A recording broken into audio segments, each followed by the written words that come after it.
Ulitin mo ang sinabi mo, ha? Sinong kabit? Sige, baka makalimot ko na babae ka. Burahan na kita ng mukha dyan eh. Ikaw nga itong balita na nakikipagto sa mga boss para lang ma-extend ka. Ay naku ka! Ano, nakipag-away ka kay Lovie? Pabayaan mo na. Hindi ka na nasanay dyan. Mas lalo mong patulan yan, lalo lang yung gagawa ng gulo. Eh kaya lumala ka sa loob niyan eh. Kasi hindi ka kumikibo. Tignan mo kung ano-ano ng chismis ang kinakalat niyan. Ah, ganon. Bakla pala ako, ha? O sige, halika dito. Patitikimin kita ng pagkabakla ko. Ibubol ko yung buhok mo na kulang sa pawaks. Diyan sa dila mo na ubod ng kate. Tama na kasi, patol lang patol eh. Baka mamimuhan ka na niyan. Makapal din naman ang mukha mo eh. Kung ako sa'yo, aalis na ako bilang roommate ni Darlene. Heh, inggit ka lang. Landi lang ang meron ka. Pero mukha kang Doberman eh. Darating din ang araw mo. Makikita mo. Makakahanap ka din ng katapat mo. Baka sa sobrang galit sa'yo, patayin ka sa malagim na paraan. Uy, ano ba? Kung ano nung sinasabi mo, mamaya may mangyari talaga sa tao. Totoo naman nakakasal siya eh. Hindi ba, Abelardo? Uy, Brandon! Teka, sinusundo mo ba si Darlene? Oo. Naisipan ko na yayain siyang lumabas. Total, Biyernes naman na ngayon. Sorry. May mga tatapusin pa po kasi akong course design. Magkapunan na lang tayo. Tapos ihatid na kita sa tinutulayan mo. At saka wag mo na akong puin, no? Hindi naman ako matanda eh. No, sige. Brandon, pasensya ka na talaga ha.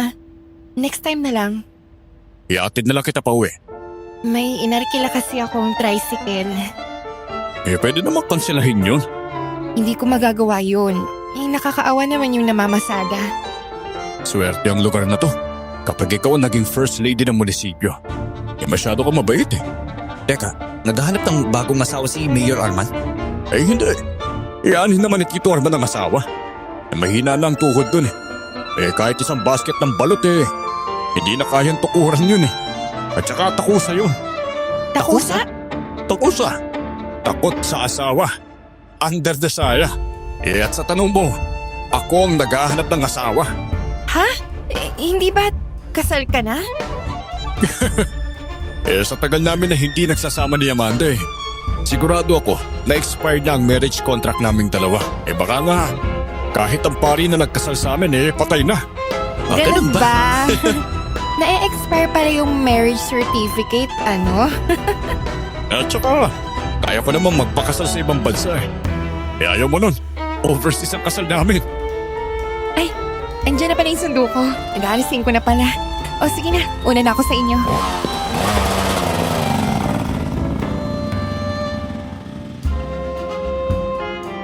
Isang normal na Biyernes na may kaunting bahid ng kontrobersiya. Dahil sa mainit na palitan sa pagitan ng dalawang empleyado. Ngunit walang nag-akala na matatapos ang araw na yon sa isang krimen.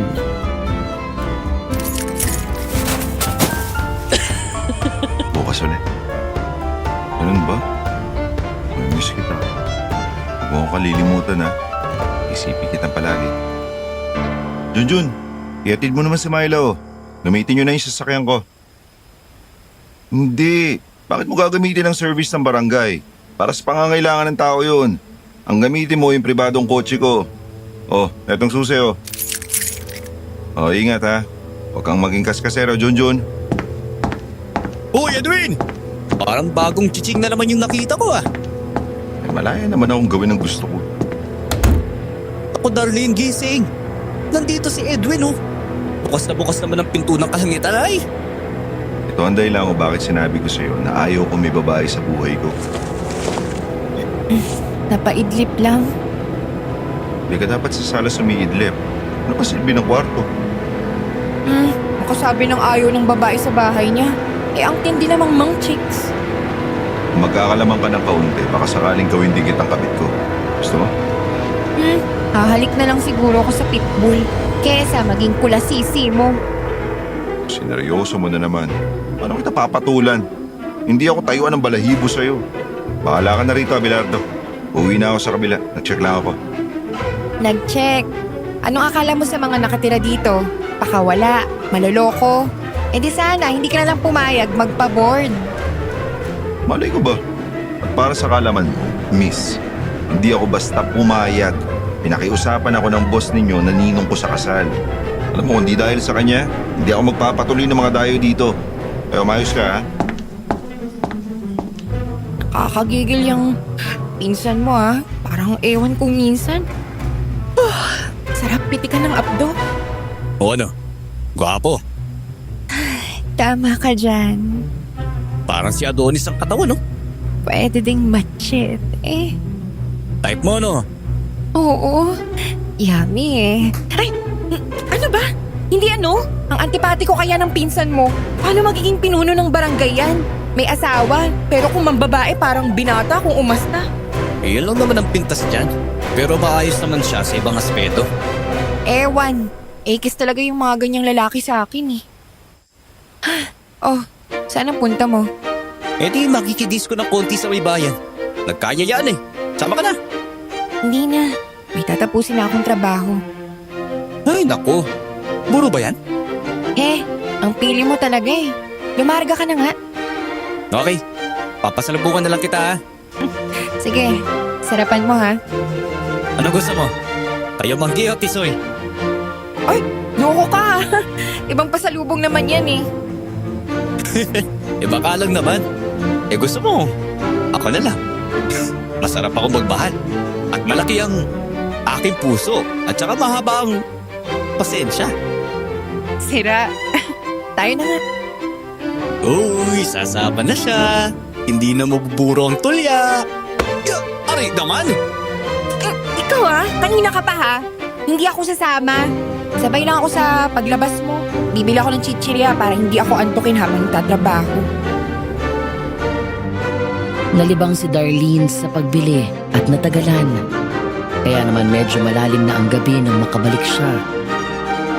Wala sa hinagap niya ang naghihintay na panganib at ang senaryo na naghihintay sa loob ng boarding house.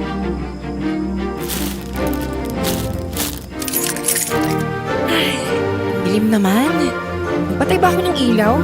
Naku, pinatay siguro ng Lovie na yun yung ilaw dahil nakita yung note ko sa refrigerator. Ruha talaga. Naghanap. Ang bango mo talaga, Darlene. Grabe ang gigil ko talaga sa'yo. Bitiwan mo ako! Bitiwan mo ako, hayop ka! Yan ang gusto ko sa babae. Marunong lumaban. Muy pinipig ka talaga. Tama talaga siguro ang balita. Basal ka pa. Swerte talaga ako sa'yo. Papatay mo muna ako bago mo magawa yung gusto mo. Walang yaang babae ka. Sinugatan mo ang mukha ko. Eto sa'yo! Nanamnamin ko talaga ang pagkain sa'yo. Hindi ka makakatakas sa akin. Huli ka! Wala ka nang kawala sa akin ngayon. Akin ka na! Magkakamatayan muna tayo. Kayop kang babae ka! Hindi pa tayo tapos babae ka. May araw ka din sa akin! Ayun! Doon! Sundan nyo! Darlene! Nasaan ka? Ano ba namang dulas noon? Darlene! Anong nangyari? Bakit? Abi, may nagtangkaw. Lovie! Lovie! Ano? Bakit? Hindi.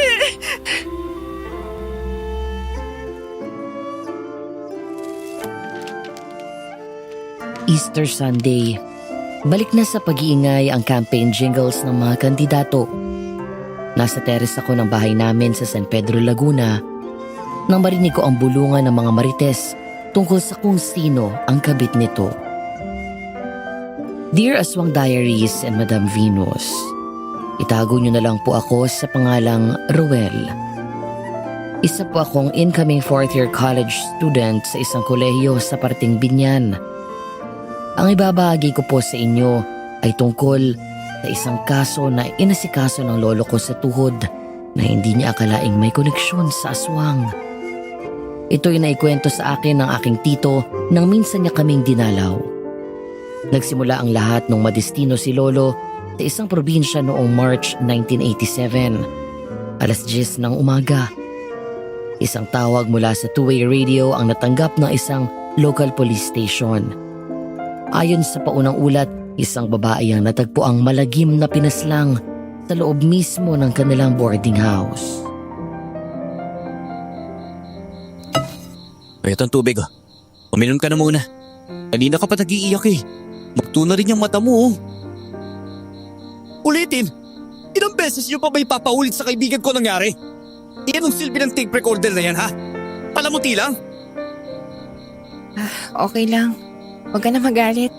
Ginawa lang nung investigador yung trabaho niya. Pagpakita ka naman ng kahit kaunting pagkainis. Biktima ka din dito no? Teka, anong suspect ang pinagsasabi mo dyan? Sinaulo ka ba? Hindi mo ba nakikita na wasak ang damit ng kaibigan ko? Mukha na ang pante. Gawa ng black eye. Hindi pa nga tumitigil sa panginginig kong tao eh. Saan mo ba siya inabutan? Nasa alas ng boarding house. At anong nakita mo? Nung buksan mo ang pinto at pagkatapos hindihan mo yung ilaw. Puro dugo ang sahig ng salas. Bugbog sarado si Darlene at wasak ang damit. Katabi ang katawan ni Lovie. Nawakwak mula lalamunan hanggang pusod. Kung ikaw ang makakatanggap ng ganyang salaysay, anong iisipin mo? Ano pa? Di nadaway sila. At gumanti lang si... Ano? Sino ka ba ha? Gusto ka nalang sumisigit dito eh. Kap Edwin? Kumusta, Abelardo? Sasaglit pa lang kayo dito, may ganitong insidente na. Yan ba ang sasabihin niyo sa amin? Huwag kang mag-alala. Sa oras na matapos itong mga polis na ito sa pagkuha ng salaysay namin, aalis na kami sa barangay mo.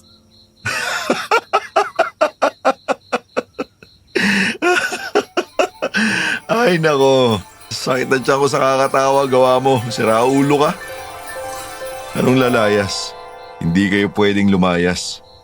Anong hindi pwede pinagsasabi mo dyan? Totoo na hindi sapat ang mga ebidensya na nakalap para maging primary suspect itong si Tisay. Darlene ho ang pangalan ko. Pero dahil sa kalagayan niya at kung paano siya natagpuan na kasama ang katawan ng pinaslang na si Lovie, sama na rin yung nakuwang piraso ng nabasag na salamin sa kamay niya, hindi siya lubusang inaalis sa pinaghihinalaan. Anong kahayupan naman yan? Kaya hindi kayo pwede maglalayo hanggat hindi pa tapos ang investigasyon. Naintindihan mo yun ha, Tisay? Handa naman ako makipagtulungan. Isa pa, itama mo yung tawag mo sa akin. Darlene ang pangalan ko, Kap Edwin. Di hindi makakaalis. Sabi mo eh. Uy, teka. Ano nangyari dyan sa pisngi mo? Nakalimot ako ng pusa na sumabit sa puno. Sa pusa galing yung kalmot na yan?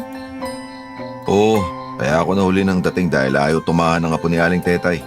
Hindi makababa ng puno yung pusa na pag-aari ng bata. Di ako na yung kumuha.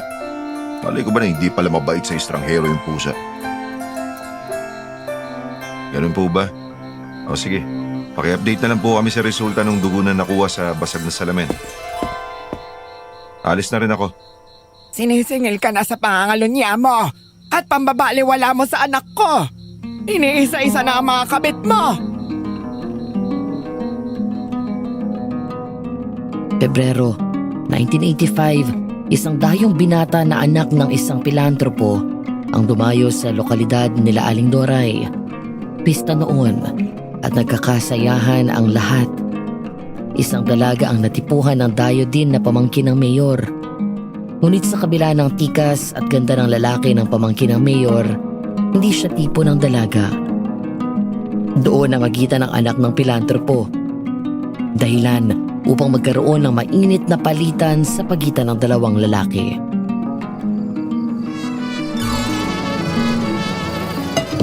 Pare, nabi na nga ayaw eh.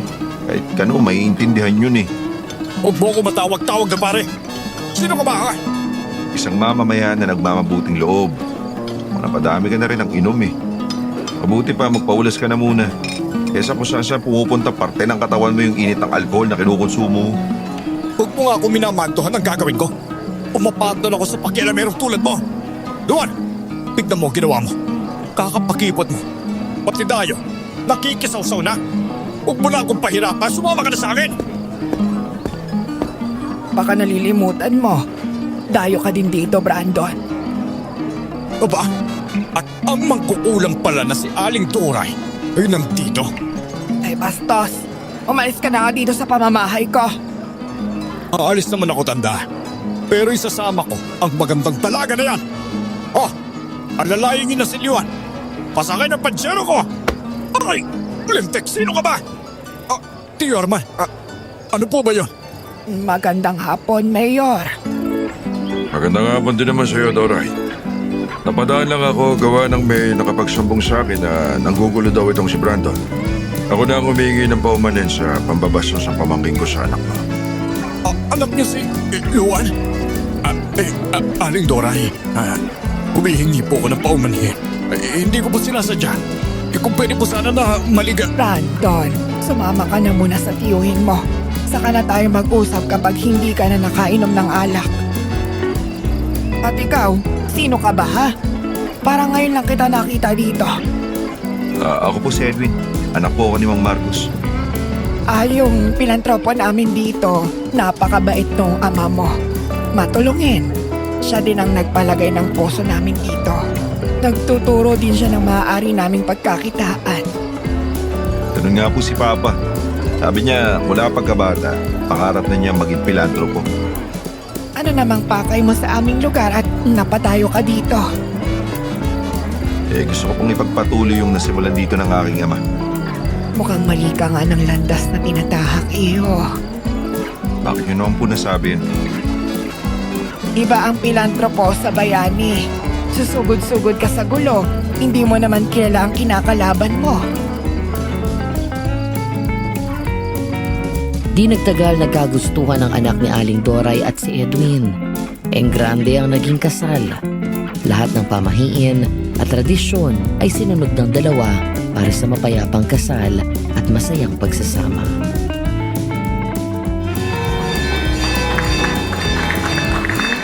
Salamat. Oh, kita-kita tayo sa reception. Sinarapan talaga namin ang handa. Bawal ang iyaya, okay? Kahit makailang balik pa kayo sa mesa, walang bawal. Oo naman. Lahat kayo may pagkakataon na maging ninong at ninang ng mga magiging anak namin. Dahil 1 dosena ang balak namin. Oh, misis, narinig mo ha. Kaya ihanda mo na ang balakang mo. Mapapala... Aray! Ulit nangungurot mo. Paano, Edwin? Aling Doray. Ba't anong Aling Doray? Gusto mo yatang ipawalang bisa ko ang kasal ninyong dalawa. Nay, Salamat sa pagmamahal mo sa aking anak, sa pagrerespeto mo sa kanya at sa paghihintay ng makasal muna kayo bago kayo magtalik. maliit na bagay, Nay. Salamat po sa pagtitiwala niyo sa akin. Best wishes, Luan. Congratulations, Edwin. Salamat. Ingatan mo yan si Luan, ha? Nakakaasa ka. Oo naman. Ikaw pa ba? Anak, kung hindi mo mamasamain, may gusto akong ibigay sa inyo ni Luan. Ano yun, Nay? Kaya naman po yata kayo naging seryoso. Ito ay pangontra mamayang gabi pagkatapos ng kasiyahan. At kapag kayong dalawa na lang sa kwarto, ibudbud mo ang laman niyang pakete sa lahat ng pwedeng pasukan ng kwarto niyo. Pwedeng pasukan. Oo, mga bintana, pinto, maging maliit na bintana sa banyo. Huwag niyong kakalimutan ha. Sige po. Ngunit ng gabing yun, dala ng pagkasabik at saya sa piling ng isa't isa, nalimutan ni Edwin ang dapat niyang gawin.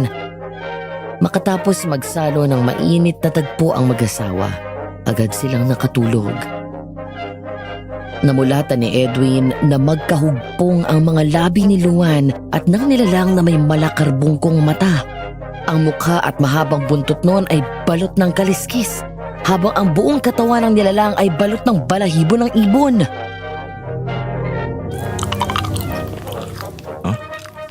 Dwayne? Dwayne! Itiwan mo ang asawa ko! Demonyo! Dwayne!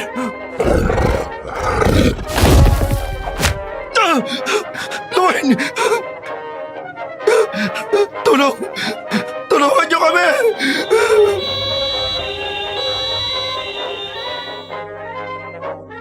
Ayon sa resulta ng pagsusuri ng mga doktor, animoy hinigop palabas ng ilang parte ng lamang loob ni Luan. Malala ang lagay ng babae at maliit ang tsansa na makaligtas. Ilang oras lang at humahangos na dumating si Aling Doray sa ospital.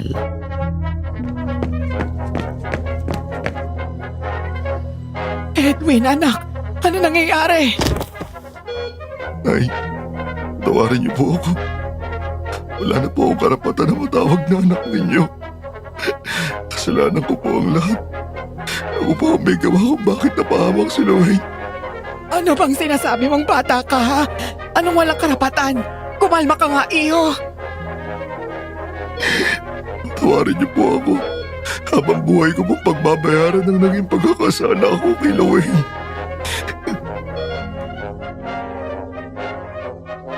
Makalipas ang 1 taon, nanatili na lang sa bahay si Luan. Gawa ng mga aparato. Si Edwin naman ay naging pinuno ng barangay.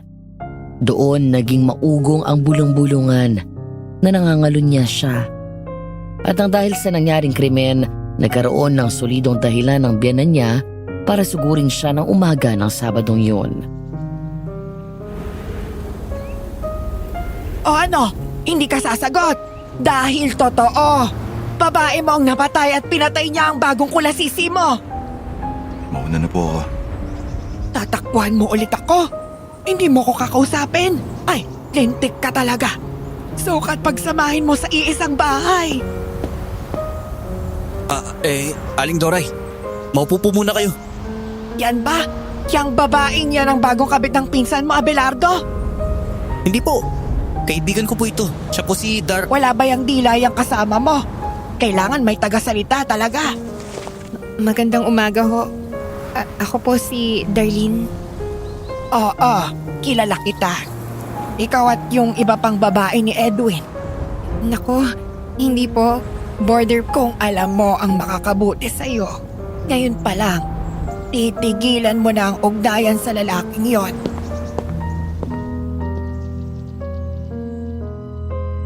Naiwang tulala si Darlene at Abelardo. Parang ipo-ipo na dumating at umalis si Aling Doray. Dahil tapos na ang mga pulis sa inisyal na investigasyon at nakapanguha na ng mga ebidensya at larawan, nabigyan na sila ng permiso na maglinis. Ang ibang boarders ay nakitulong din, pero halata ang kanilang pangingilag kay Darlene. Parang ungas ang mga to. Pabulong-bulong pa. Tinig naman kung anong sinasabi ninyo. Ano, killer? Baka gilitan ko kayo ng leeg eh. Sa'yo na din nanggaling. Kasama lang sa pinaghihinalaan. Kung paano, makalayo ka kay Darlene ngayon. Pero nung hindi pa nangyayaring insidente, para kang lenta kung makadikit kay Darlene. Tama yan. Lumayas ka sa harapan ko bago kita boksingin. Tama na kasi. Dadami na naman kaaway mo niyan. Ikaw naman, puro tama na. Kaya umaabuso yung mga tao sa paligid mo eh. Naku naman, lumaban-laban ka naman kahit konti. Mas mabuti na ang ganito. Ay, naku, iwan ko sa'yo.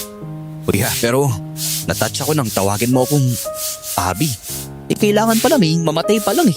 Para tawagin mo ko sa palayo ko. Sira. Alam ko naman na closet AC/DC ka. Type mo din yung si Brandon. Ay, speaking of the devil. Pasok na ako ha. Oh, kumusta kayo? Nabalitaan ko nangyari sa mga polis na kausap ni Tio Arman. O Darlene, bakit bigla ka yatang nabutla? Wala naman. Hala, tama nga si Brandon. Ano nangyari sa'yo? Para kang ibinabad sa suka ah. Napagod lang siguro ako. Ay, sige. Babalik na lang ako ha. Pahinga ka, Darlene. Abelardo, bahala ka na kay Darlene ha. Alis na ako. Alam mo, mabuti pa yung siraulong yun. Kahit papano may concern eh. Uy, ano ko na? Hindi pa din nagbabalik ang kulay mo. Eh baka mamaya mahimatay ka na dyan eh. Anong gagawin ko? Natatakot ako. Saan naman? Noong binanggit mo si Brandon, napansin ko lang. Huling dumating si Cap Edwin, di ba? May napansin ka ba nakakaiba sa kanya? Ah, may kalmot siya sa mukha. Oo, naaalala ko na nakalmot ko yun sa mukha. Yung lalaking nagtangkang humalay sa akin. Nang gabing yun, kasampal ko yun eh. Nasaksak ko din ang lalaking yun sa tagiliran ng muli kung kubabawan siya.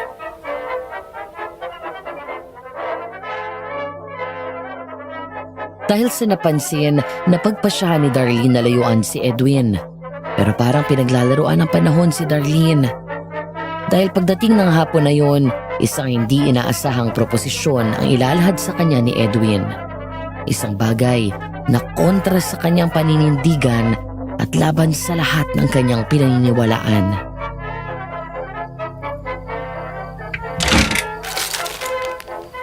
Saan ka naman pupunta?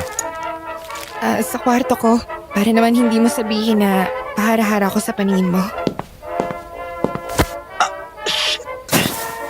Ay, Kap, ano po nangyari sa'yo? Dugo! Huwag ka nga iskandalosa. Pero ang dami pong dugo. Tumawag na po tayo ng ambulansya.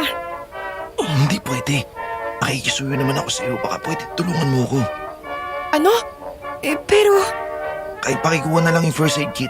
Tapos iwan mo na ako dito. bahala na nga. Uy, ang ginawa mo? Ano pa nga ba? Gagamutin kita dun sa kwarto ko. Ano? Bakit mo naman gagawin yun? Kung ayaw mo magpatawag ng iba para gamutin niya ang sugat mo, ibig sabihin lang, ayaw mong may ibang nakakaalam tungkol dyan. Maupo ka muna dito sa kama. Pwede mo na akong iwan. Ako na lang mag-aayos itong sugat ko. Tulungan na kita. Pakihubad na lang yung t-shirt mo muna, Kap. Bumuka yung sugat mo. Napwersa siguro.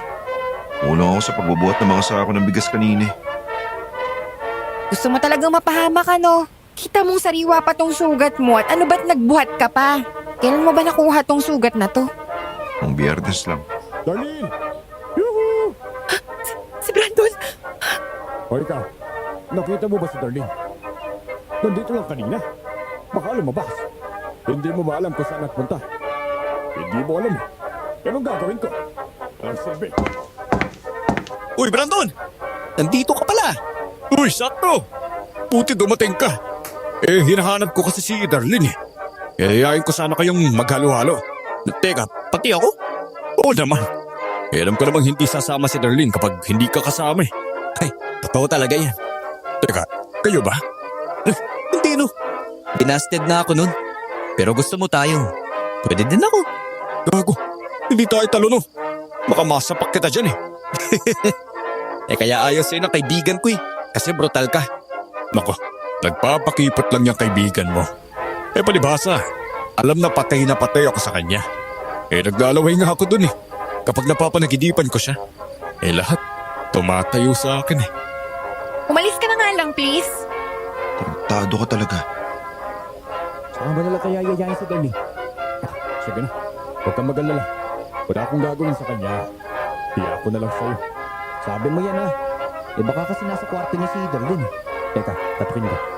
Sige, kasama na ako sa'yo. Ay, ako, teka lang. Nakalimutan ko ilak yung pinto. Sige na, isuot mo na yung t-shirt mo. Anong ginagawa mo? Umalis ka sa ibabaw ko! Uy, Darlene! Niyaya tayo ni... O ano? Anong ginagawa mo? Ano pa nga ba sa tingin mo? O gusto mo ng live demo? Tumatimtimang berhen ka pa kung makainarte. Ubod ka din naman pala ng kate. Uy, Brandon! Teka lang! O loko, hindi nakita mo ang hinahanap mo. Darlene! Uy, teka! Ang lamig mo ah! Sa ibabaw ko. Anong sabi mo? Umalis ka sa ibabaw ko! Bago kita mapatay! Aray! Bastos! Mapagsamantala ka! Huwag mong sabihin na wala ka pang karanasan. Sa edad mong 27, Umalis ka na bago pa magwating-wating ang paningin ko sa'yo! kapag nakapatay ka, mas kawawa ka sa kulungan. Sinisigurado ko sa'yo. Na hindi lang pagdikit ng hubad na katawan ang dadanasin mo. Pagpipiyesa ka ng mga tibo, mga warden dun sa loob. Puta ka na sa pananampal, miss, ha? Bitiwan mo ako! Alam mong hindi ako ang kalaban mo. Hindi nga ba? Alam ko na puno ka ng takot nang marinig mo ang boses ni Brandon. Kaya nagtangka manghalay sa'yo, di ba? Hindi ko alam pero kaboses niya yung lalaking yun. Eh kung ganun, anong pinag-aalinlangan mo? Sugatan ko yung lalaking yun sa mukha. Nasaksak ko din siya gamit yung piraso ng salamin na napulot ko noong nagpapambuno kami. Kaya pala grabe ang takot mo. Natakot ka rin sa akin. Niisip mo na ako ang... Hindi ako sigurado. Pero yung sugat mo sa pisngi, yung saksak mo sa tagiliran, Hindi kita masisisi kung yan ang iniisip mo. kailan naman pala kaya bitiwan mo na ako. Isipin mo mabuti. Hindi ka pa lubusang lusot sa pagkakapaslang kay Lovie. Anong sinasabi mo? Isang reklamo lang tungkol sa'yo, ilang pineke ng mga patunay at mga huwad na bayarang saksi. Siguradong kalaboso ka. Nasa pahisus ka na lang kung sino mag-aalok sa'yo ng tulong. Sinasabi mo bang gagawin sa akin ni Brandon yun? Eh sa katulad niya, hindi malayo. Dalawa lang ang pagpipilian mo. Ang mapasailalim ka sa kanya o ang makipagtulungan ka sa akin. Ano? Pumayag ka maging kabit ko dahil sinisigurado ko sa iyo ang kaligtasan mo.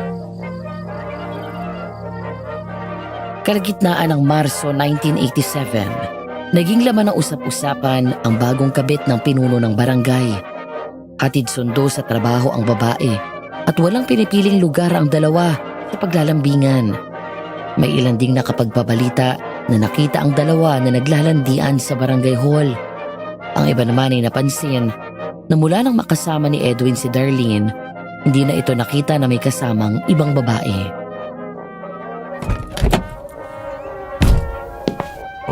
Parang may nalilimutan ka yata. Aha, wala naman. Sigurado ko na nakuha ko na lahat ng gamit ko. Kampalata, nandiyan si Brandon nakamasid. Anong gagawin ko? Shh! Manyapit ka sa bato ka. Ako nang bahala sa lahat. Ganito ba? May bala ka bang sakalin ako? Paano ba kasi... Walang pang motel. Kaya sa tabihan na lang ng kotse. Ay, wala kang panood ng sine kaya kailangan mong maniktik ng libreng live show, ha? Gusto mo ba ulitin namin? Gago! May araw ka rin sa akin! Kahit gabihin mo pa, hindi kita uurungan ungas.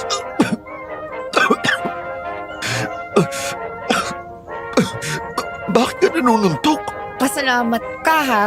At hindi ko ginawang binati ang iyo. Wala sa usapan natin na may kasamang dila. Inayupak na to. Bago linis ang dentista to, oy. Nag-mouthwash pa ako. Wala akong pake. Diyan ka na nga. Raulo. Akagat mo sana ng paulit-ulit yung dila mo. Susunduin kita mamaya, ha? Bahala ka. Ngunit lingid sa kaalaman ng dalawa, ang eksenang nakita ni Brandon noong umaga ay lalo lamang nagpasidhi sa kanyang pagkagusto kay Darlene. Sa halip na lumayo si Brandon sa dalaga, lumakas ang loob nito na maging marahas. Maging ang kaibigan ni Darlene na si Abelardo ay nag-iba din ang ugali. Bibili lang ako ng tanghalian dyan sa may kanto. O sige, idadaan kita ng manggang hilaw tapos buko naman kina Beth.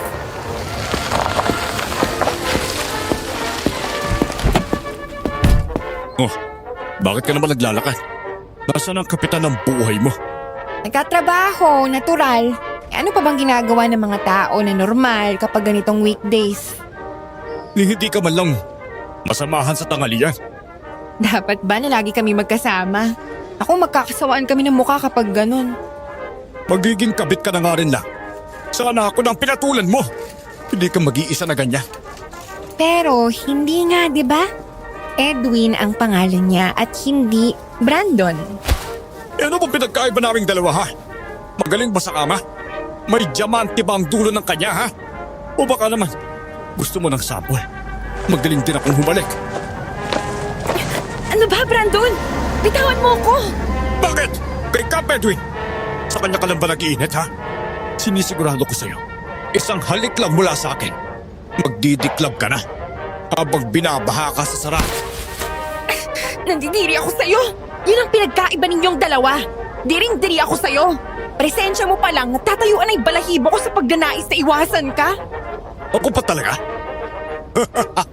Pwes, malalaman mo kung gaano talaga ako nakakadiri ngayong ginalit mo ako! Aray, ano ba? Brandon, tigilan mo na yan! Hindi ka kasali dito, Abelardo. Ilihis mo na lang ang tingin mo at patuloy ka maglakad. Uy, huwag kang gumawa ng problema na pwedeng ikabwisit sa'yo ng tiyuhin mo. Bakit? Magsusumbong ka ba, ha? Isang dayo sa lugar namin. Hindi ka paniniwalaan ni Tio Arman. Hindi ko na kailangan pa magsumbong. Kapag nagkataon, pinapanood na kayo ng mga tao. Maswerte kang babae ka. Pero hindi ka palagi suswertein. Mag-ingat ka. Baka maging laman ka na lang ng balita. Salamat, Hindi ko na kailangan ng pasasalamat mo, Darlene. Kaya lang kita tinulungan. Para masabi ng ibang tao na mabuti akong mamamayan. Pero bilang magkaibigan, ewan ko sa'yo, Darlene. Anong sinasabi mo? Para kung gago na ipinagtatanggol ka pa sa opisina. Kahit anong bintang nila, na kinakalantari mo ang mga boss. Kaya ka patuloy na na-extend ko kontrata. Tapos ayan ka. Kayo ng pinsan ko na si Edwin. Naging kapit ka. Abi, hayaan mo naman ako magpaliwanag. Ipapaliwanag ko sa iyo totoo. Ano kung mag-ipapaliwanag mo, ha? Hindi kita maintindihan Inayawan mo ako dahil sabi mo AC/DC ako. Sinayis. Inayawan mo si Brandon dahil may asawa. Ngayon, hindi ka lang kabit. Sa daan ka pa talaga nakikipagpaluan ng dila.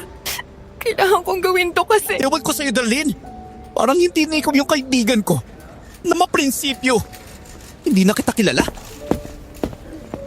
Kung pwede lang sana nasabihin ko ang lahat sa'yo.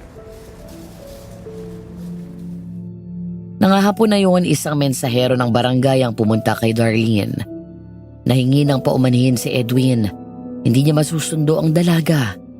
Ang tanging dahilan na ibinigay ay may tawag na natanggap ito mula sa retiradong investigador na si Mang Tasyo. Napansamantalang kinuha ng mga pulis para tumulong sa kaso ng pagpaslang kay Lovie.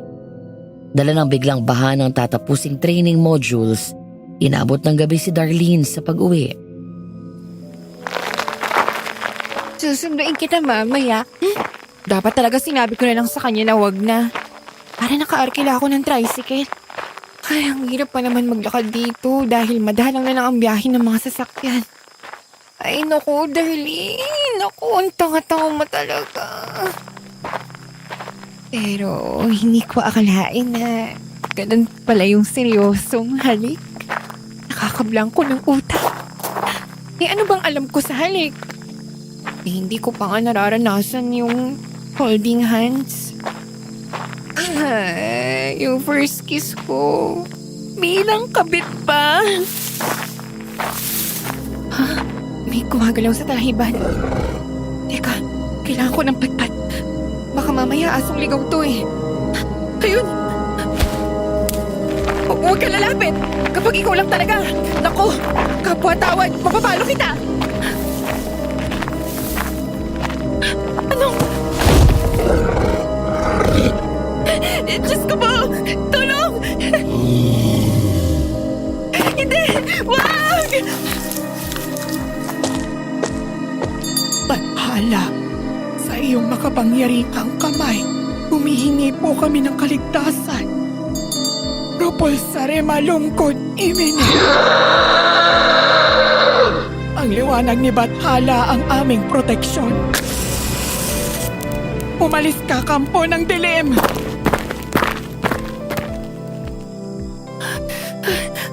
Ano yun?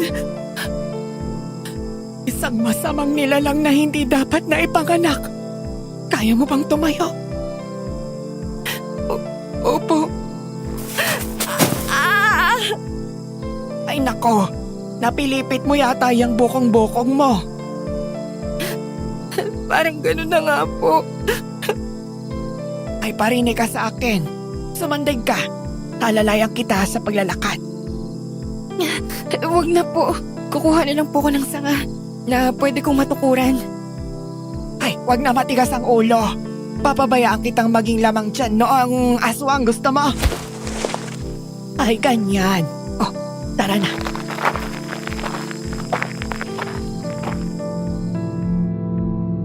Dumiretso sila sa bahay ni Aling Doray para hilutin ang namamaganang bukong-bukong niya.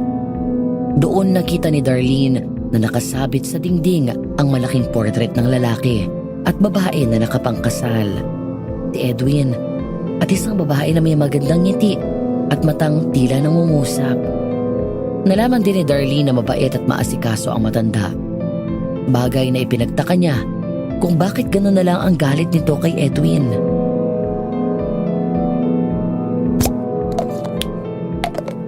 Iigi na yan. Basta wag mo munang babasain ngayong gabi. Sa loob ng 3 araw, mag-iinit ka na muna ng tubig pangligo. Kung hindi mo kaya, iutos muna sa kumag na si Edwin.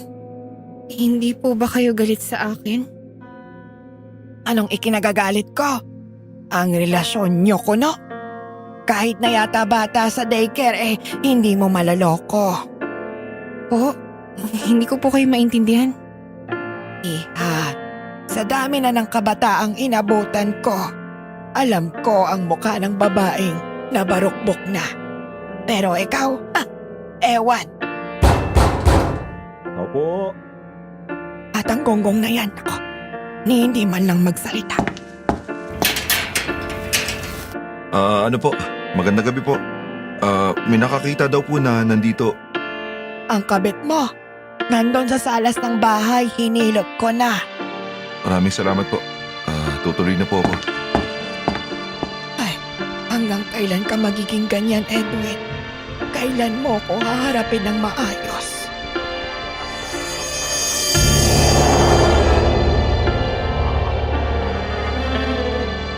Mula sa bahay ni Aling Doray ay inuwi ni Edwin si Darlene sa bahay niya. Mula nang kumalat ang balita na kulasisi niya ang dalaga, ibinahay na niya ito kasama niya. Ang hindi alam ng madla, hiwalay ang dalawa ng kwarto. Sadyang nagpapakita lang sila ng paglalandi sa publiko.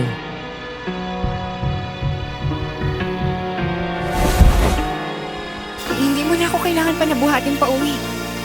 Kung bawi lang ako sa'yo, kung hindi ko inuna ang natanggap kong lead mula doon sa investigador, nasundo sana kita. Wala ka namang obligasyon sa akin. Meron. Dahil nangako na pananatilihin kitang ligtas, di ba? Ako na yan. Kaya ko naman eh. Hoy! Ano ginagawa mo? Bakit ka nanghalik ng paa? Parang mabilis kumain. Ano? Edwin, mukhang nalimutan mo na may usapan tayo. Ngayong nabisitahan ko na yung ching-ching mo. Talaga namang maganda pala, no? Pero baka pwede mag-usap muna tayo. May bagong lead ako nakuha.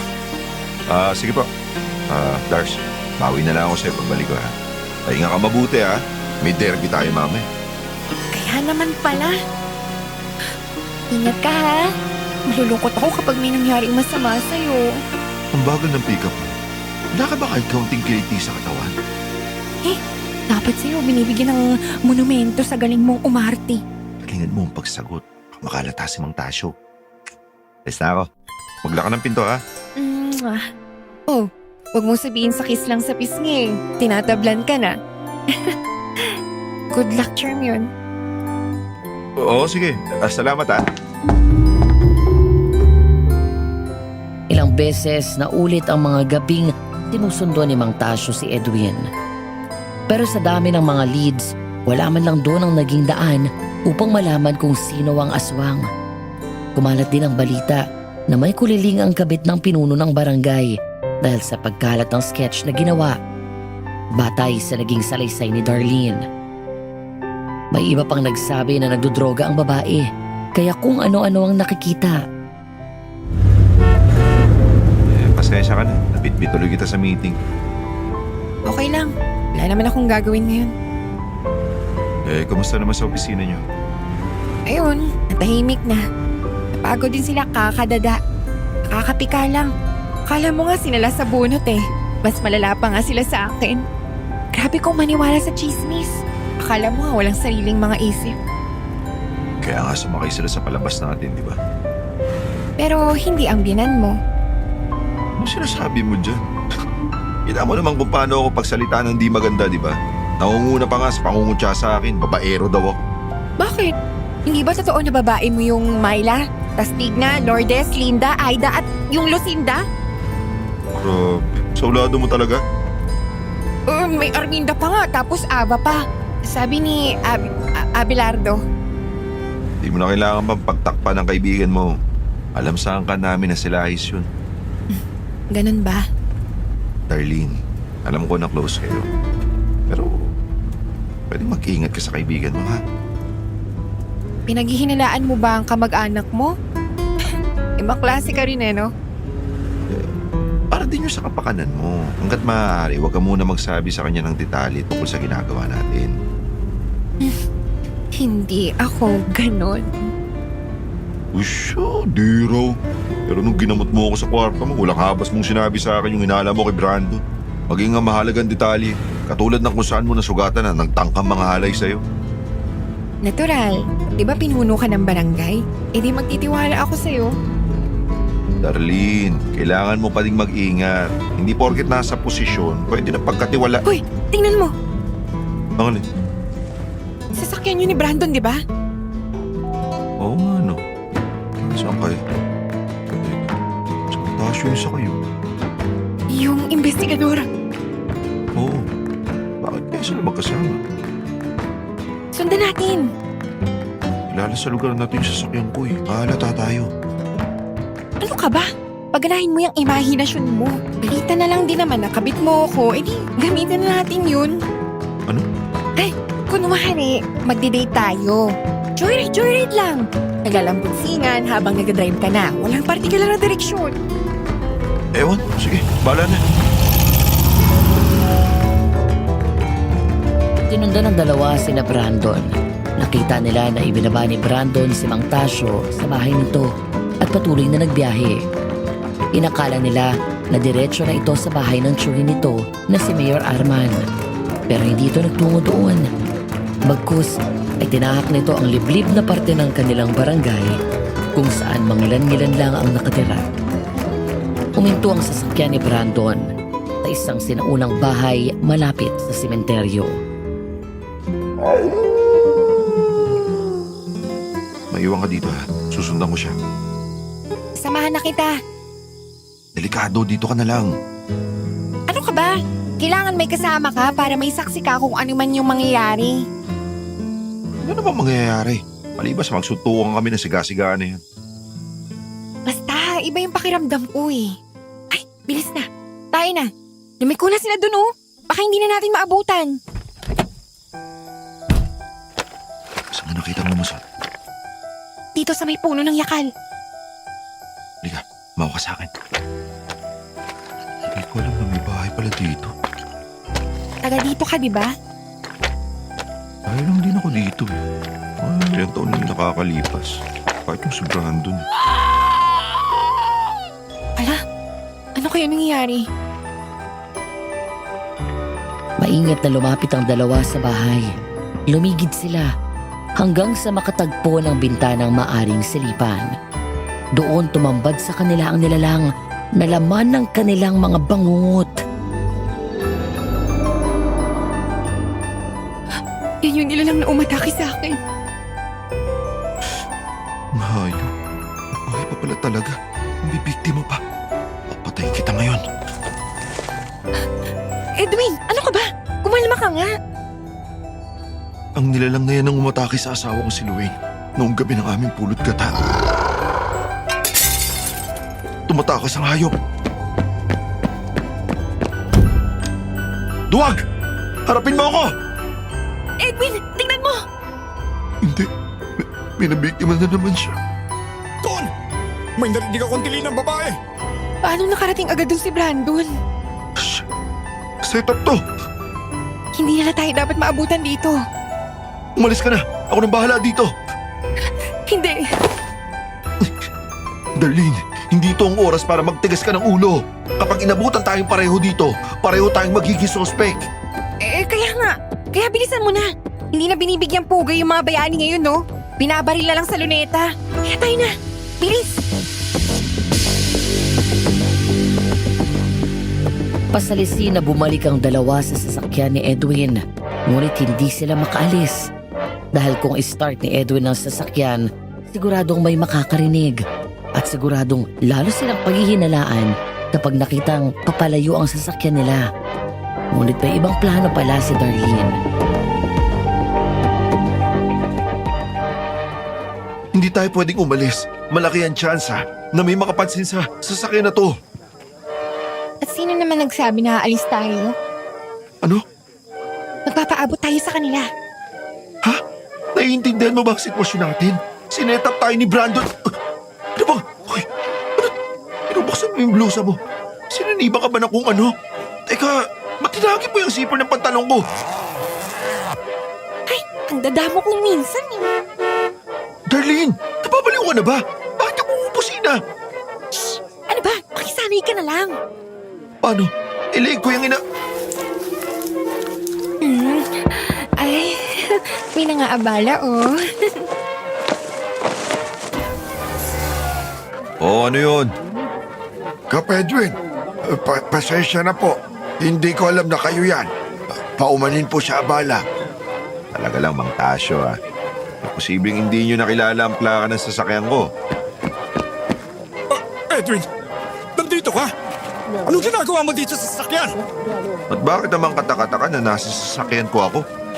Gabi na, kasama ko si Darlene. Ano pa nga ba? Eh bakit dito pa sa lugar na to? Oy, bakit naman hindi? Tahimik, wala masyadong tao. Eh kayo, bakit kayo nandito? Dala mo pa yung mga tanod. Pati ilang pulis ha? Ano meron? May natanggap ako na anonymous tip na may nagkukutang aswang dito. Kaya nagtawag ako ng mga tao para mahuli ang salarin. Talaga lang ha? Pinaalam mo ba to sa barangay? At bakit ko naman gagawin yun ha? Pamangkin ako ng mayor ng lugar na ito. Bakit kailangan ko pagdubaan ng barangay? Una, sakop ng barangay na pinamumunuan ko ang lugar na to. Pangalawa, pamangkin ka lang ng mayor. Isa kang pribadong individual kung may tuturing. Ang dapat nakikipag-ugnayan ka sa otoridad at sa kinauukulan. At isa ako doon. At ikaw, bigyan mo ako ng report. Tauhan ka ng barangay pero hindi mo alam ang protocol. Sumusunod ka sa pribadong individual. Eh kung napakama kayo na, pananagutan mo? Mayos ka ha? Oh, Pinyente, anong problema? Katawan? Saan? Matapos ang gabing yun, bigla ding naputol ang pakikipag-ugnayan ni Mang Tasyo kay Edwin. Di na nasundan ang biktima ng di pa nakilalang aswang.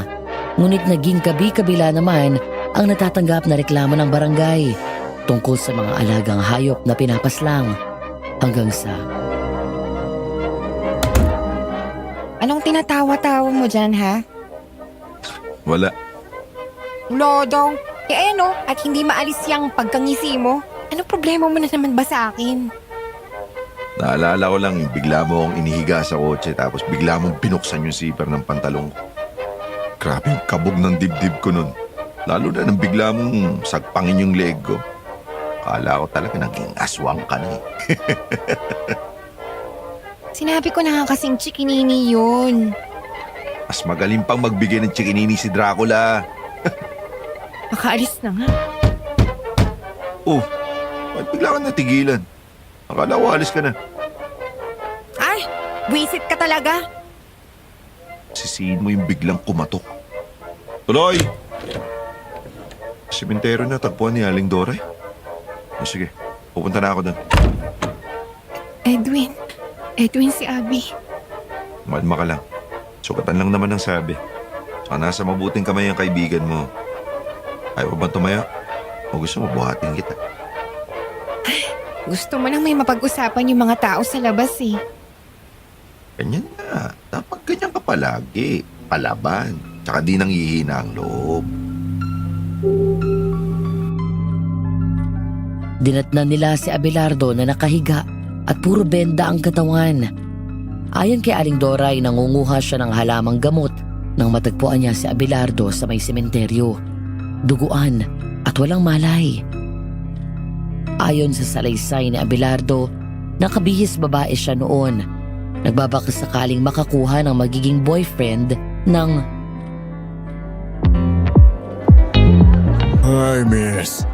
Anong pangalan mo? Darling? Darlene. Darling kasi. D-A-R-L-I-N-G. Darling. Hindi ka isang darling. May kilala akong Darlene eh. Pero maganda at sexy. Pero ikaw, wala kang bakulaw eh. Bakla, may lawig ka? Kadiri! Bahala ka na. Hindi naman kita pinipilit na kausapin ako. Ikaw tong lumalapit-lapit. Buwisit na Brandon yun. Panira ng gabi. Kala ko naman, may nakapansin na sa beauty ko. Yun pala. Teka, may tao ba doon? Anak ng teteng naman oh! Dating track and fielder yata to. Hindi mo ako... aray! Ano? Bakit ako? Ha? Shit! Tulungan niyo ako! Tulong!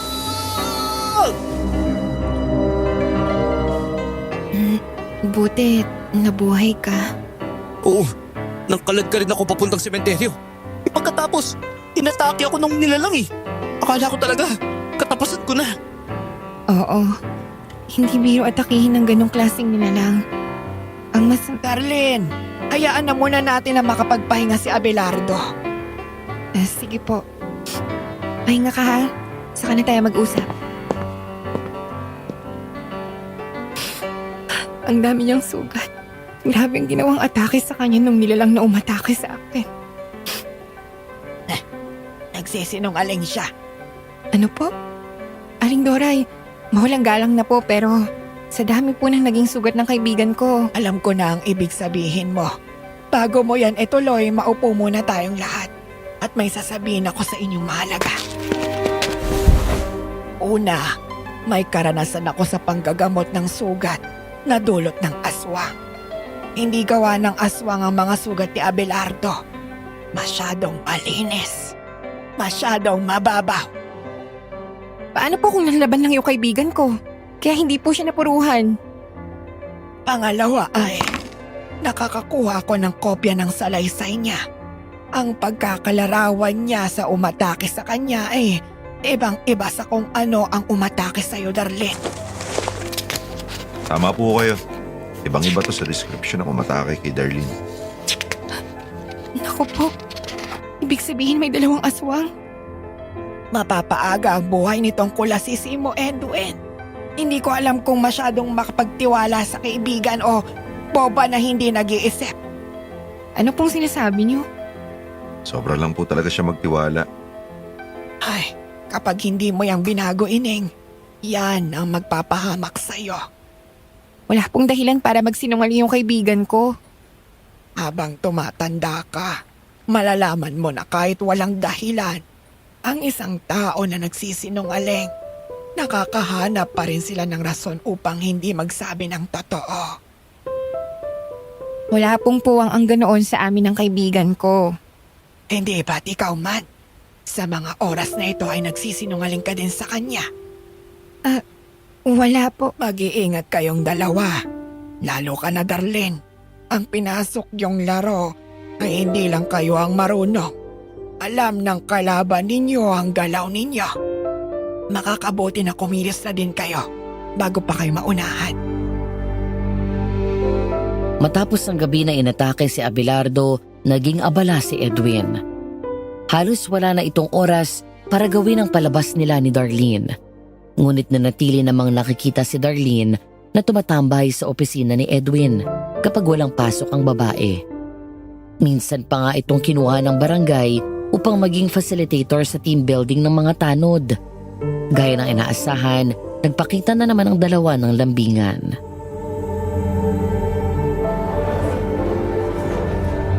And that's conclude our team building. Sana po sa ginawa nating 2 days and 1 night training, madami po tayong natutunan. At napagtibay nito ang ating samahan sa kapwa nating tauhan sa Barangay Hall. Oh, eto. Maligamgam na tubig para hindi ka mamalat. Salamat. Okay ba yung naging training program namin para sa mga Tanod Cup? Grabe. klase ka pala kapag nagtatrabaho, no? Parang ibang tao ka. Ganun ba? Oo. Parang gusto ko nang seryosohin yung palabas na to. Ano? Hindi ko masyado narinig. Ang sabi ko, kakausapin ko na si Mang Tasyo mamaya. Pwede ka ba sumama? Oo naman. Gusto kong malinis ang pagkatao ni Abelardo sa mata ni Aling Doray. Papatunayan ko na hindi nagsisinungaling ang kaibigan ko. Paano kung mapatunayan mo na nagsisinungaling nga siya sa'yo? Malalaman niyong lahat na hindi. At may hindi pagkakaunawaan lang tungkol kay Abelardo. Nang gabing yon, hinagip ni Edwin si Mang Tasyo. Saktong galing ang lalaking matanda sa pakikipagkita kay Brandon sa bayan. Sa una, ayaw pa nung harapin si Edwin. Pero nang sabihin ni Edwin dito, nabatid na niya na makipagkita ito kay Brandon. Umamin ito na tumatanggap ng pera para itago ang ilang ebidensya at maliliit na detalye na may kinalaman sa kaso. Ngunit may iba pang lihim ang matanda. Oh, paano? Kung wala na akong ibang dapat malaman, mauuna na ako. Saan ka pupunta? Gabi na. Gabi mo na ako, ihatid na kita. Dadalawin ko si Abelardo. O sige, magsama ka ng tanod. Huwag kang lumakad mag-isa sa labas. Okay, you are the boss. Roldan, Kuya Molly, Ben. Makisuwi naman ako na ihatid niyo si Darlene. Huwag niyong iiwanan hanggat hindi nakakapasok sa loob ng bahay ni Alang Doray, ha? Ngayon tayo na lang nandito. May ilang bagay pa akong gustong malaman mo. Kanina ko pa nga po nahalata na may hindi kayo masabi. Nang matapos ang usapan nila ni Mang Tasyo, agad na tumungo si Edwin sa bahay ni Aling Doray para sunduin si Darlene. Inabutan niya ang babae na lulugo-lugo sa sala at tila ba ang lalim ng iniisip.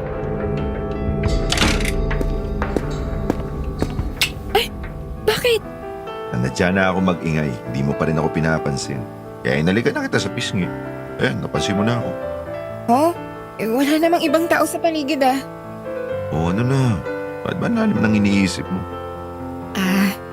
Nagkausap na kami ni Abelardo kanina. Oh, Abelardo na? Hindi na Abi? May tampuhan kayo? Edwin, pwede ko na bang aminin sa kaibigan ko yung totoo? Yung tungkol sa relasyon natin? Gusto ko munang marinig ang dahilan mo. Bakit mo gustong aminin sa kaibigan mo ang totoong score natin? May namamagitan ba sa inyo? Hindi yun sa ganon. Alam mong hindi. Tsaka si Lahis yun, yung second cousin mo. O, yun na naman. Sila ayos yun. Ibig sabihin, pwede sa babae, pwede rin sa lalaki. Conforme sa gusto niya. Binasted ko na minsan si Abelardo. Mahalaga siyang kaibigan sa akin, pero bilang katipan, hindi ko makita ang sarili ko na nasa ganong uri ng relasyon na siya ang kasama ko. Kung ganun, bakit gusto mong linawin sa kanya, lagay natin. Pakiramdam ko kasi, tinatrader ko ang nag-iisang kaibigan na meron ako. Wala ka bang ibang kaibigan? Wala. Si Abelardo. Siya lang din yung itinuturing kong kapatid at kamag-anak. Para sa isang ulila na katulad ko, siya lang ang maituturing kong pamilya. Kaya masakit sa akin na sinusumbatan niya ako. Sige, sabihin mo na sa kanya. Talaga? Pero di ba sabi mo, mag-ingat ako? May tiwala ka kay Abelardo, di ba? Susubukan kong pangawakan yung tiwalang yan. Kaya sige na, kausapin mo na siya. Salamat. Alam mo, dapat yata lagi kitang pinagbibigyan. Kasi sa ganito pagkakataon, natututo ka ng lambing eh. Oh, niya pa, patalik pa sa pisngi ako nakukuha. Bagay ka ng matawag na kulasisi sa ayos niyong yan, Darlene. Aling Doray, kanina pa po ba kayo dyan? Sapat lang para maabutan ko na niyayakap mo ng damuhong yan. At binibigyan mo pa ng halik sa pisngi. Sana man lang po nagparamdam kayo. Abay, anong gagawin ko? Galing ako sa itaas at gawa ng dinalaw ko si Abelardo para gamutin ang sugat niya. Ay malay ko ba na madadatnan ko kayong ganyang tagpo? Pasensya na ho. Narinig ko lang din ang inyong usapan. Darlene, papayuhan kita. Po? Hindi masama na ituring na parang kadugo ang isang kaibigan. Pero hinay-hinay iha.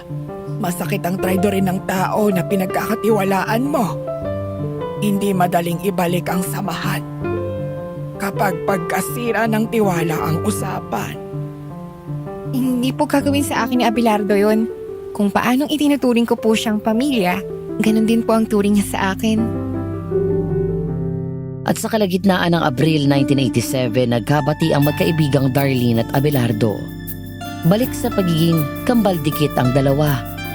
Nagkaroon na ulit ng karamay na handa siyang ipagtanggol sa kahit sino. Pero sa sandaling pagkakahiwalay ng magkaibigan, natutunan na din ni Darlene ang lumaban pabalik sa mga taong mapanghusga. Grabe, no? Buhay na buhay ang mga participants. Gawa pa ng icebreaker mo. Nakakatuwa nga na makita silang game na game. Saan mo naman nakuha yung kantali song na yun? Naituro sa amin ng isa ding HR trainer sa Karanglan nang may mga taga-JICA na nagpa-team building sa Nueva Ecija. Ah, ganun. Eh kayo nga At least ako, kabit na may silbi. Hindi lang basta naglalako ng tahong. Swerte yung lalaki sa akin ah. May seafood na siya, may bulalo pa. May utak kasi ako. Oo, ano, kala mo hindi kita papatulan ha? Oh, ang anghang naman nun. Inawisan ako. Tama ka eh. Minsan, dapat nagsasalita din ako. Salamat sa mga payo mo. Wala yun.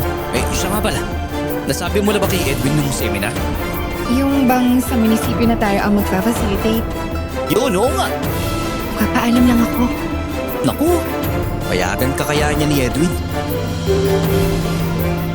Ang agam-agam ng dalawa, parang naging guni-guni lang. Dahil nang ipaalam nila kay Edwin ang naturang seminar, hindi ito kumontra. Bagkus ay para pang excited pa yun para sa kanila. Munisipyo? Proyekto ni Mayor? Oo, pondo yun. At may kasunduan ng ahensya namin. At ang LGU na kami ang magfa-facilitate ng seminar. Alam mo na, trainer kami. Kasama ka ba? Oo, nasa pareho kaming departamento ni Darlene. Sige lang. Hindi naman nakakapag-alala. Dahil bago pa naman nangyari ang lahat ng to, kayo ng dalawa talaga magkasama. Sino pa ba ang pwedeng pagkatiwalaan ni Darlene kundi ikaw, di ba? Oo naman, ako pa. Opo! Kap Edwin! Ba, yung uri ng himala. Teka lang, haharapin ko si Brandon. Mabuha ka, Brandon. Sakto, nandito si Darlene at Abelardo. Darlene, gusto ko lang sanang humingi ng paumanhin sa mga pagkakataon na parang binastos kita. Maging sa pag-alok ko sa'yo ng indecent proposal. Talagang mali ako. Ha? Ganon din sa'yo, Abelardo. Batit kong naging bastos ako sa'yo. Nung minsan magkita tayo sa pub sa bayan. Pasensya ka na sa akin ha. Nakainom lang talaga ako. Opo, Madam Venus. Ayon po sa ninong ko, labis ang pagkabigla niya na Darlene at Abelardo sa biglang pagpapakumbaba ni Brandon. Nag-aalinlangan man ang dalawa na tanggapin ang paghingi ng paumanhin ng lalaki. Nagdesisyonan sila na pagkatiwalaan ang sinseridad na nakita nila. Kung ang Diyos nga nagpapatawad, bakit hindi sila? Inabot pa talaga ako ng tanghali. Baka gusto mong dito na mananghalian. Nakapagluto ako ng adobo. Gusto ko sana pero hinihintay ako ni Tio Arman. Nagpunta lang talaga ako dito para ayusin ang problema na pinagagawa ko. Ayos lang yun. Basta wag ka nang uulit ha. O paano? Sir, ma'am, bahala na kayo sa amin sa seminar ha. Pangako, hindi namin kayo pahihirapan. Kasama ka sa participants? Oo naman. Panahon na siguro para ayusin ko ang asta ko, hindi ba? Hindi habang buhay na nasa posisyon si Tio Arman. Kailangan ko matutunan kung paano ang tamang pakikitungo sa mga katrabaho. Tama yun. Huwag ka nang mag-alala. Kaming bahala. Salamat. At salamat din sa pagpapatawad niyo sa akin ha. Babawi ako, pangako. Ano masasabi mo, pinsan? Saan? Saan pa? Di dun sa pagpapakumbaba ni Brandon. Pakumbaba siya, hindi mabuti. Ganun lang. Wala akong sasabihin. Hindi ba may hidwaan din sa inyo? Gawa ni Luan. Ikaw, Darlene, ano masasabi mo? Mukha naman siyang sincere. No, di ba? Parang ang sinaniban ng anghel eh. Okay na siguro yun. Lahat naman ng tao deserve ng second chances. At least alam niya na mali siya. Teka, sabi mo, may adobo, di ba? Teka, bibili ako ng soft drinks. Masarap na pampangana yun. O ano, at ganyan kang makatitig. Nag-iisip lang ako. Tungkol saan naman? Sinabi mo ba kay Abelardo yung sinabi mo sa akin lang minsan nasa kwarto mo tayo? Ang alin?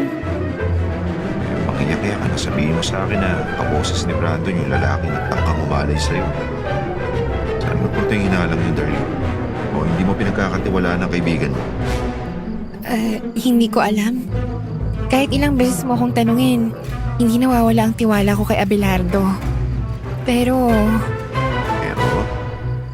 hindi mawala yung kakaibang pakiramdam ko. Parang may nagbubulong sa akin na ilihim na muna yung detalye na yun. Siguro. Siguro? Siguro dahil alam ko na minsan nabanggit sa akin ni Abelardo na tipo niya si Brandon. Siguro ayoko lang na masaktan ang loob ng kaibigan ko. Ganun ba? Kala ko pa naman dahil sa malaking tiwala mo sa akin kaya akong pinagsasabihan mo na mahalagang detalye mo sa akin na kaibigan. Kung sasabihin ko sa'yo na, oo, anong gagawin mo? Sisikapin ko na hindi sirain ng tiwala mo. Makakaasa ka. Nakita ko yun, ha? Ano yan, ha? Totohanan na? Baka, siguro. Kaya mag-iingat ang may balak na masama sa'yo, Darlene. Ako ang uri na hindi marunong magpatawad kapag tao na pinahaalagaan ko yung sangkot. Naku! Sino naman maglalakas loob na gumawa ng ganun kay Darlene? Sino nga ba? Pero lingid sa alam ng lahat, patuloy ang pangangalap nila ni Mang Tasyo ng mga ebidensya at detalye sa kaso upang mahuli ang salarin. Perpekto na sana ang lahat, pero may nangyari na hindi napaghandaan si Edwin o kahit pa si Mang Tasyo. Talaga namang inutin mo pa kami? Ingat kayo. Talo ka na, Darlene. Oo, sige. Salamat. Ito, nabibigay sa'yo ni Aling Dora. Pakisabi, salamat na rin. Totohanan yata talaga kayo, ha? Hindi ko alam. Mukhang hindi naman. Wala nung magkaayos tayong dalawa, hindi na niya ako masyadong pinapakita bilang kulasisi niya. Balita ako nga. May bagong chiching daw na nakikitang kasama si Edwin, eh. Mabuti na rin siguro kapag ganito. Baka pa nagkataon, pareho kaming magkasala talaga. May asawa siya at nasa ospital pa. Ang sama ko namang babae kung papatol ako ng totohanan sa kanya. Sabagay. Ay, isa nga pala. Mamaya, kapag break natin, samahan mo naman ako. Oo, sige. Saan naman? Diyan lang sa malapit. Sisilay lang ako. Oh, ikaw ha? Nahaluan mo ng kalokohan ng trabaho. Sige na. O sige na nga, lalaki o babae? Basta malalaman mo rin. Nang matapos ang unang araw ng seminar, sumama si Darlene kay Abelardo, kung saan-saan sila nagpasikot-sikot. Hanggang sa narating nila ang liblib na pook na barangay. Isang lugar na pamilyar kay Darlene. Doon na nakaramdam ng kaba ang dalaga. Anong ginagawa natin dito? Anong ibig sabihin ito? Sabi ko naman sa'yo noon, di ba? Ikaw lang ang naging inspirasyon ko kung bakit ako nagpapatuloy na mag-aral. Kaya sa gitna ng kaapihan ko sa pamilya ko, ikaw ang nag-iisang naging liwanag ko sa madaling kumundo, eh. Ay, Abi, bakit mo binabalikan yan? Hindi kita maintindihan eh. ang laki-laki ng paghanga ko sa'yo. Eh dahil kung ako, inaapi ng sarili kong nanay na nag-anak sa akin at ng Steph family ko, ikaw na uli ng lubos sa walang masandalan na kahit sino. Nanatili kami paninindigan. Ano ba? Tinatakot mo ko eh. Ano ba nangyari sa'yo? Alam mo ba, sa kabila ng kabutihan mo sa akin, nakaramdam ako ng inggit sa'yo. Inggit? Anong sinasabi mo? Oo, inggit. Bakit hindi ka maapektuhan ng mga pagsubok sa buhay? Nananatili kang patuloy lang sa buhay. Di ako. Dahil nangungulila ako sa nanay, pumayag akong maging kabit ng asawa ng mayor. Habang nahihibang pa din ako kay Brandon. Tama na. Ayoko na marinig. Tayo na ha? Bumalik na tayo. Dinimutin ko na nangyari ang bagay na to. Bakit? Ang sabi ko sa'yo, may inggit ako sa'yo eh. Naiinggit ako sa'yo. Kaya dinala kita dito. Normal lang naman sa magkaibigan na may kaunting inggit, di ba? Pag-usapan na lang natin to. Hindi ito kaunting inggit lang. Inggit na inggit ako sa'yo. Bakit kayo ni Edwin masaya? Bakit ako hindi? Nagmahal lang naman ako ng tapat. Eto, nabibigit na mapahamak yung babaeng karelasyon ko dahil may nakahuli sa amin. Ano? Oo, nahuli kami ni Brandon. At hiniling niya na dalhin kita dito kapalit ng pananahimik niya. At tutupad naman ako, Abelardo. Huwag kang mag-alala. Hindi ko kayo isusumbong ni Tia kay Tio Arman. Ikaw? Ano ibig sabihin nito, ah? Humingi ka na ng tawad. Nakipag-ayos ka na sa amin. Bakit mo ginagawa sa akin to? Bakit nga ba? Siguro dahil alam ko na hindi ka talaga kabit ni Edwin. Abby! Abby, ano ginagawa mo? Bakit? Nangako ka, di ba? Ano ba pangako ko? Hindi ba napapako? Sinong tutupad sa pangako?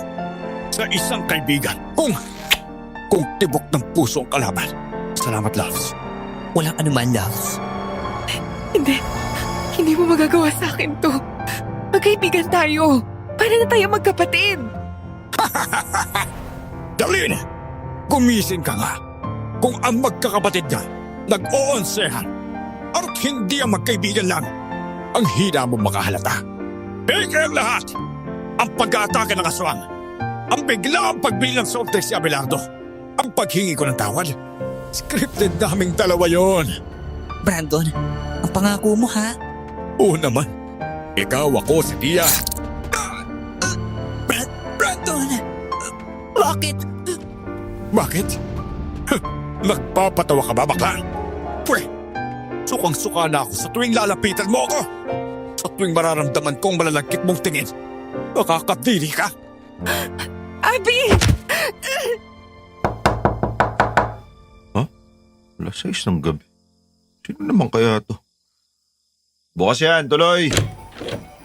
Oh, Kuya Santi, ano meron? Anong sinabi mo? Nawala si Darlene. Huling namataan ng dalaga, kasama nito si Abelardo. Malapit sa liblib na lugar ng barangay sa may lumang bahay katabi ng sementeryo. Huli na nang makakuha ng patunay si Mang Tasyo sa kaugnayan ni Abelardo kay Brandon. Ang kutob nila ni Edwin na magkatiyapang dalawa ay naging isang katotohanan. Dala ng pagkarindi at pag-aalala sa dalaga, lumapit si Edwin sa tao na kay tagal niyang iniwasan. Tao po! Nay! Nanay Doray! Tao po! Sa wakas, naninig ko na ulit ang pagtawag mo sa aking Nanay Edwin. Nay, tulong. Si Darlene po. Alam ko, anak. Alam ko. Naibulong na ng mga gabay sa akin. Po? Pero matagal na po ako hindi nang gagamot, di ba? Pero hindi ako titigil sa pagsisilbi at pananalangin kay Bathala. Ay, tulungan niyo po ako. Alam ko po nagkasala ako kay Luwin, pero mahalaga po sa akin si Darlene. Ayoko po siya mapahamak. Ililigtas natin siya, anak. Huwag ka mag-alala. Hindi pwedeng hindi. Dala ang mga dasal, pangontra sa aswang at isang punyal na minana pa ni Aling Doray sa kanyang mga ninuno, tinugsog nila ang lugar kung saan huling namataan si Darlene. Nagsama din sila ng ilang tanod na naniniwala sa aswang at sa ibang nilalang na hindi karaniwan. Dito daw po, inay. Malansa ang hangin. Hindi ito maganda. Yun, pinatagpuan sila. Si Abelardo. Wala na. Malamig na siya. Naway makita mo ang liwanag sa iyong paglalakbay sa kabilang buhay. Pero nasa si Darlene? Doon sa lumang bahay. Madali kayo! Dinatnan ni na Edwin si Brandon na hubad paro at nakakubabaw kay Darlene. Putok ang labi ng babae at sira ang damit pang itaas. Sa nakita ay nagdilim ang paningin ni Edwin at sinugod si Brandon ng suntok. Kakakang babae ka! Nangalbot ka na naman! Pinaso mo pa ako ng lintik-tanting na yan. Sa bulsa mo! Hindi pa kita napapatawad sa pangangalmot mo sa akin. Noong gabing yon! Ayop ka! Ikaw nga yun! Demonyo at manya ka talaga! Lumayo ka sa akin! Kinasusuklaman kita! Darlene! Edwin! Hayop ka, Brandon! Desperado. Lungkot ng buha. Pulo ng pighati. Ganyan-ganyan ang pagmumukha mo ng gabi ng kasal ninyo ni Luan. Anong sinasabi mo? Edwin! Edwin! Hanggang tapang ka lang ba talaga, ha? O pampan yung utak mo? Ang sarap ni Luan. Ang sarap-sarap ng ungol ni Luan habang hinihigop ko ang lamang loob niya mula sa kanyang lalamunan!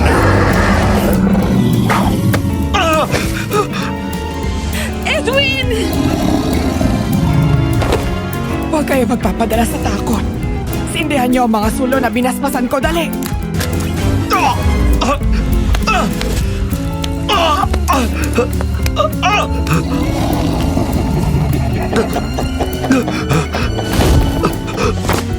Edwin, anak! Ayos lang po ako, Nay. Isaboy niyo ng paikot sa aswang ang inabot ko sa inyong mga balot na abo na inaluan ko ng itim na asin. Pagpala, sa iyong proteksyon kami ay nakikisilong. Ang masamang pwersang iyon ay ikulong sa banal mong haligi. Hindi pa tayo tapos, Edwin. Hindi ito panalo mo. Akin pa din ang huling anak, ha? Hindi, Brandon. Dito na nagtatapos ang pananalot mo. Tiyo naman, mali po kayo. Hindi po. Sa po ito, may ginawa po sana si Aling Doray. Tama na, Brandon. Dapat noon pa kita pinigil. Pero buong akala ko hayop lang ang binibiktima mo. Ngunit, oras na para kalusin ka. At ako man, kaya alis sa pagka-alkalde bilang pambayad sa kapalpakan ko na pigilan ka. Humingi ako ng tawad, Edwin. Alam kong hindi nito may babalik si Lorraine. Habang buhay ako magtitiga sa pamamagitan ng pagsisilbi sa Panginoon. Tanda ng aking pagsisisi. Ikukulong ko rin si Brandon. At doon na siya papanaw sa aking pagpapadalan sa kanya. Ikabit na ninyo ang kolyar na aking hinanda. Hindi! Wag! Bitawan niyo ako! Mga hayop! Ayoko nito! Ang kulyar ay sadyang ipinahanda ni Mayor Arman para kay Brandon. Isang kulyar na nababalot ng matitinding dasal upang hindi na makagalaw at makapaminsala pa si Brandon. Bago pa nangyari ang insidente, nakikipag-ugnayan na si Mayor Arman kay Aling Doray. Siya din ang anonymous informant na nagbigay ng mahalagang ebidensya at detalye sa kaso na pinakinabangan ni Mang Tasyo at siya namang ibinahagi niya kay Edwin. Kung gano'n, nung makita namin na magkasama kayo ni Brandon, magdo-double agent na kayo. Nakikisama kayo sa kanya para malaman niyo yung mga plano niya. Alam niyo na rin na magkaalam sila ni Abelardo. Naway sa pamamagitan nito, nakabawi na ako sa iyo, Edwin. Kung alam mo lang, hindi ako pinatahimik ng kaso ni Lorraine. Gitil na gitil ako na di ko nalutas ang nangyaring krimen sa gabi ng inyong kasal. Higit pa ito sa sapat mong Tasyo. Maraming salamat po. Ay, tawad po. Tagalan yung paghanap ko ng hustisya. Anak, kahit kailan, hindi ako nagalit sa'yo. Pero, hindi po ba... Ang mga pagsasalita ko ng masama sa'yo, sa palagay mo, bakit puro tungkol lang sa pambababae mo ang pinupuna ko? Dahil alam ko na ang mga babaeng yun ay informant mo. Nay, buong akala ko po. Kahit naman noong iniiwasan mo ko at patuloy mong sinisisi ang sarili mo sa nangyari kay Luan, hindi kita kailanman sinisisi. Kaya't palayain mo na ang sarili mo. Maawa po ang nangyari kay Lorraine. Wala po siyang kasalanan. Bakit siya pa? Baka may ibang nakalaan para sa'yo, anak. Hanggang doon lang talaga ang aking dalaga. Kumalat ang pagbibitiw ni Mayor Arman bilang alkalde at ang agarang pag-alis nito nang wala man lang kahit anong seremonyas. Tanging malalapit na tauhan lang ang kasama at ang mga labi ng kanyang asawa na pinaslang din ang kanyang pamangkin na si Brandon. Nang mailibing si Abelardo, nagpasya si Edwin na dalawin ang asawa sa ospital kasama si Aling Doray at Darlene. Saktong bumibigay na ang katawan ni Luan.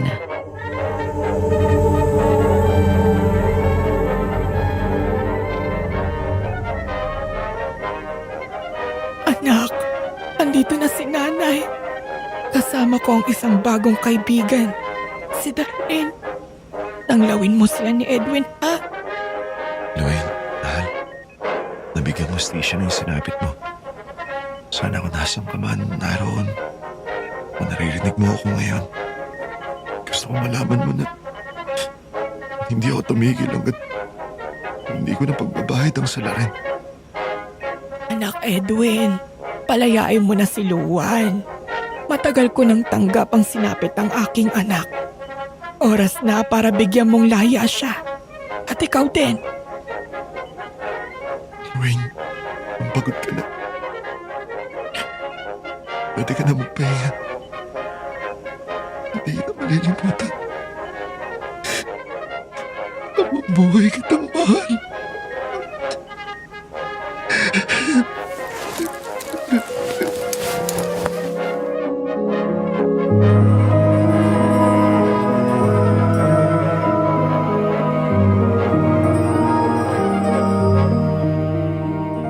Lumipas ang isang taon at nakababang luksa na para kay Luan, sina Aling Doray at Edwin.